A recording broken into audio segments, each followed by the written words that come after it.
السلام عليكم ورحمة الله وبركاته. يدرس عرب አገር ላላችሁ ሴቶች አግብታችሁ ውለዱ። والله እድሜሽ አንዴ ከሄደ ሄደ ነው። 30 ዓመት ካለፈሽ ሁሉም ሰው አጁዛ ናት ትልቅ ሴት ናት እያለ ነው የሚልሽ።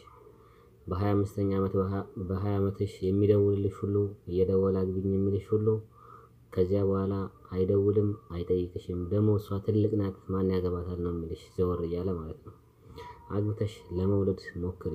እድሜሽ አንዴ ከሄደች ሄደች ካለፈች አለፈች እና ስለዚህ እቺ ግጥም ለእናንተ ነው። ተጠቀሙባት። እኔ ተሰማኝን ነው የገለጽኩት። አንቺ አረብ ሀገር ላይ የምትኖሪው እህት አያሳስብሽም ያሳለፍሽው ህይወት? እድሜሽ እያለቀ ታስቢያለሽ እንዴ እንደገና ምኞት? ሺህ ዓመት ለማትኖሪው መጨነቅሽ ምን ነው? አግብተሽ መኖሩን ለመቼ አስበሽ ነው? እድሜሽ እያለቀ የማትጨነቂው የማታገቢበት ሚስጥሩ ምንድነው? አንቺ አረብ ሀገር ላይ ያለሽው እህቴ እኔ እኮ ናፈቀኝ ሐሳቤ ተሟልቷል የምትይበት ቀን ተሳክቷል ምኞቴ። ስሚኝማ እህቴ ልምከርሽ ካንጀቴ አንዴ ቦታ ሰጥተሽ ለማለት ሞክሪ ከእንግዲህ ለቤቴ። ኋላ ያልፍሽና ሳትባይ እናቴ ሲቆጭሽ ይኖራል ነገርኩሽ ካንጀቴ።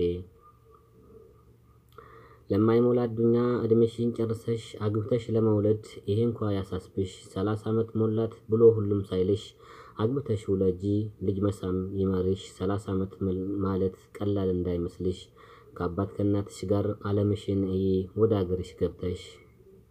ባል የለም እያልሽ ሰበብ አታድርጊ የጠየቀሽን ወንድ ያንቺ ባል አድርጊ። ስታማረጭበት ሌላ ስትፈልጊ እርጅና ይመጣል ከእንግዲህ አታርጊ ላንቺ ይበቃሻል ወልደሽ አሳድጊ።